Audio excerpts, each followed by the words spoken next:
Thank you. Thank you very much. Let me start by taking and dealing with, I think, a myth that we didn't schedule the 7:30 a.m. annual meeting directly behind a late night at the Wild Horse Saloon to keep the activity down at 7:30 a.m., even though that did happen to work out. If you would, let me ask you to say thank you to a great volunteer leader in Len Roberts. Isn't he something special?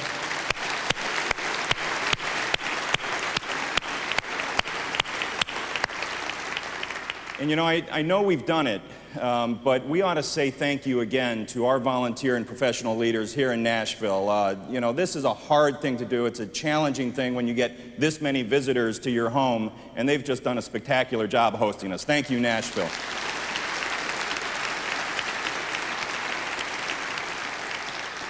I want to say a special thank you to the United Way of America Board of Governors, now the United Way of America Board of Trustees, the continuing members, the retiring members, the new members. You know, the commitment that these volunteer leaders make, you know how challenging it is in your own volunteer time, and when you go to a national board of this kind of magnitude, the sacrifice you make personally and the commitment you have to make as a volunteer leader is substantial. Would you please help me say thank you to these volunteer leaders?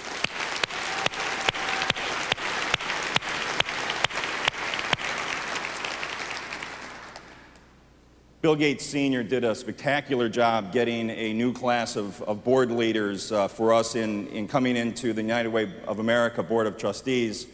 He also did something really significant and historic, and that's bringing us Janetta Cole as our chair-elect, the first African-American ever to hold the position of United Way of America board chair.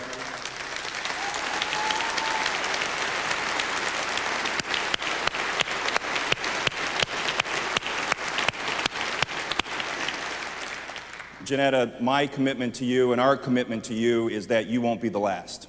Thank you. You know, one of the great opportunities in a job like this, local United Way or national United Way, is you get to meet such spectacular people and incredible companies and organizations like FedEx. FedEx is just an unbelievable group of human beings. You know, I did get to participate in that telethon, and they are just a little bit off, but a spectacular company. And I would say this about the banter going back between FedEx and UPS. Knowing both these companies now as well as I do, it is the fact that they care about people that makes these special organizations. FedEx, congratulations, and UPS, congratulations.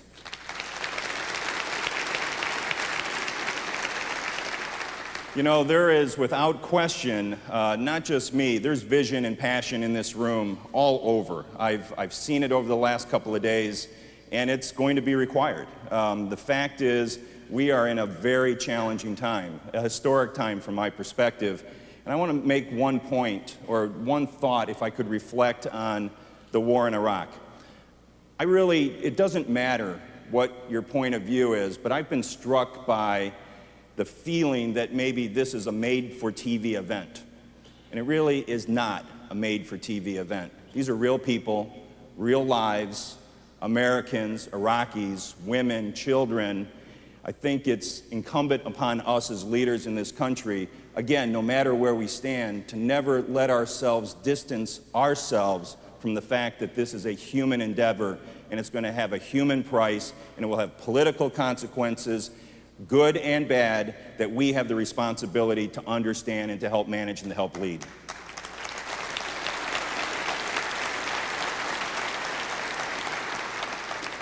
You know, when things are good and times are easy, leaders are pretty easy to find. They're jumping in front of that parade that Pogo jumped in front of.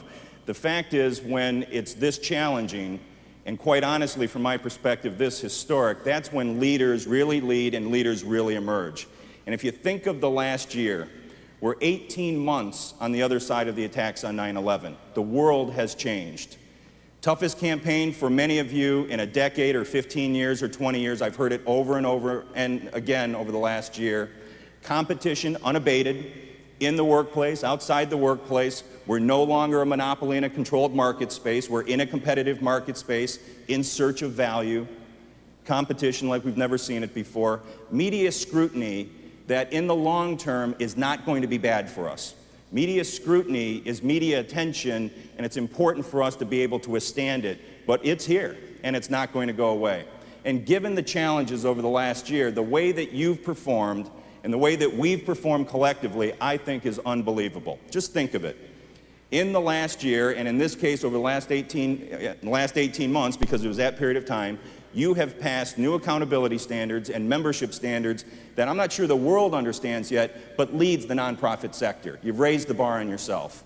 You've expanded the coverage of 211 from 3% of Americans having access 2 years ago to 20% of Americans having it today. You've created a national electronic end-to-end pledge processing solution for our biggest and best corporate customers.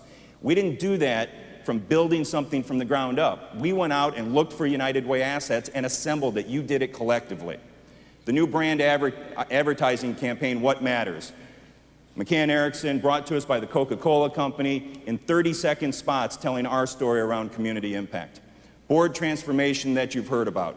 You know, maybe the most difficult thing for a group of professionals or volunteers to do is to think through, should we change ourselves? And the courage and the conviction and the commitment made by this national board to see the future out 5 years, 10 years is going to serve us well for a long time to come. The expansion of National Corporate Leadership Program, as Len said yesterday, 17 new companies, 1 million new employees. That's going to translate to more resources in your communities, and we're not done in terms of that expansion. You know, when we think of the traditional measures of our success, campaign success, going through the top of the thermometer, what we did in raising money this year was amazing. But, you know, against standards, we're going to be disappointed if we look just at dollars and cents. But I think most importantly, what happened this year is that we've set a platform for the future. The fact is, I think we've gotten clear about who we are. We know where foundation is. We know what's important to us. We're starting to surround ourselves with even more and more great volunteers and professionals. You've set yourself up for the future. And a year ago, I remember in this conversation, when I had the opportunity to share remarks with you, we were talking about, can we build a sense of hope again? You know, can we get a strut back in our stride? Can we build confidence back in our own work in United Way? Can we come back together as a movement? We were so focused on ourselves, and sometimes negatively focused on ourselves. And the question was, could we close ranks? Could we look out in the future? Could we get focused on mission? And I say mission accomplished over the last year. You've done that.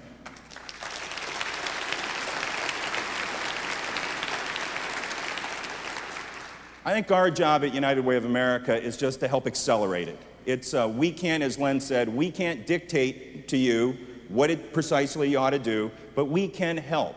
We can help accelerate your change. We can look at best practice. We can help accelerate learning, and that's our intention. We can also be very focused on what it means to be a leadership organization versus just a trade association. We won't move away from providing service to local United Ways. But what happened in the annual meeting this morning and how we view ourselves as an institution is as a leadership organization on your behalf. And here's some of the things you can expect from us in 2003. First of all, a national impact agenda. You know, we're asking local United Ways to get clear on, okay, what's your agenda? What are the key issues that you ought to work on? We're going to do the same thing nationally, and there are 5 of them. 211 and the expansion of 211. 20% of Americans have access to 211. We owe a report to the FCC, as you heard yesterday, with an objective to get to 50% coverage by July of 2005. Senator Hillary Clinton has already announced publicly that she'll introduce standalone legislation for a dedicated federal stream of funding to expand 211. We're working with Senator Clinton's office right now in search of Republican co-sponsors, and there are lots of those out there, as well as a member of the House for a companion bill. So we are going to get very focused on trying to build the capacity in 211. Early childhood development in 2 areas, second plank in this national agenda. 350 communities around the country now have a